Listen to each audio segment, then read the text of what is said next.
Week 8 power rankings. Now, when it comes to my power rankings, I do it in quarters. So I do week 4, then I do week 8, then I do week 12, and then I do week 16. I might hold off until, and now I'll probably do week 17 or something like that, but I try to split it off in quarters. And it's funny because my last power rankings video was week 4. Only one team is still on the list.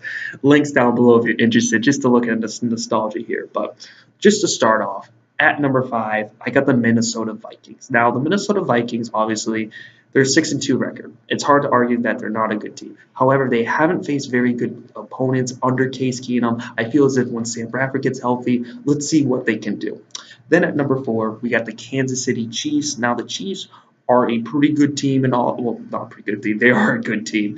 But I still have some concerns right here. Alex Smith, he did start off hot, but he's kind of declined, maybe because he faced that really bad Patriots defense week 1. Maybe that's the reason why he did really well. But obviously, they have a little bit momentum, but I gotta put them at that spot. They haven't been as dominant since then. Then you got the Seattle Seahawks with some of the big acquisitions. I mean, some names have been this year. Obviously, Sheldon Richardson early on in the year. Then they acquired Dwight Freeney, obviously a situational pass rusher, and then they traded for Dwayne Brown. So it's all very interesting. But the one thing that concerns me about Seattle right here is the replacement for Cliff Averill. Obviously, Dwight Freeney, he's a good option. It was probably their best option if they could go out there, and it's a smart move by the Seahawks. But he's a situational pass rusher. I mean, Cliff Averill is a guy that can really play like every down, I believe, and whatnot. And not only that, Dwayne Brown, he's a little bit of a concern. He's a good left tackle. He's not a great one.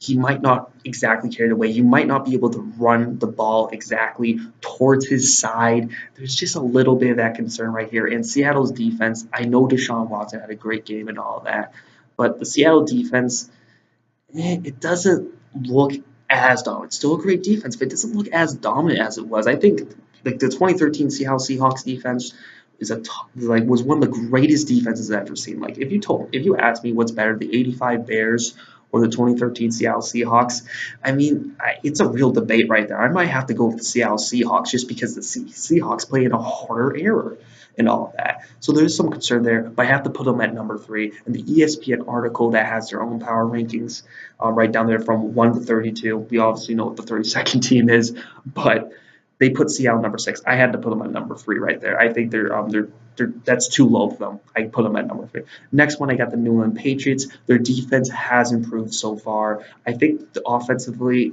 has taken a little bit down the toll and all that, but maybe if Gronk gets a little bit more healthy and New England usually gets their act together, I had to put them right there.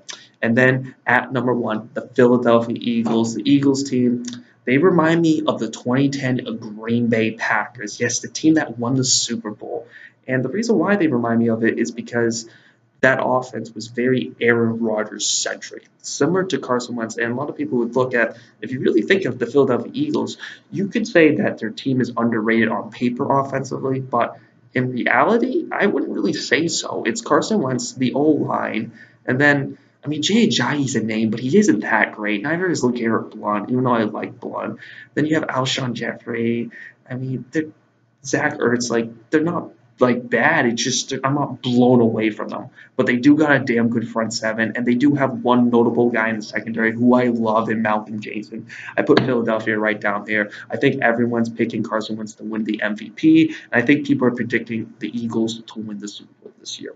So, guys, those are my power rankings. Share your power rankings down in the comment below. I'll see you guys next time. Peace.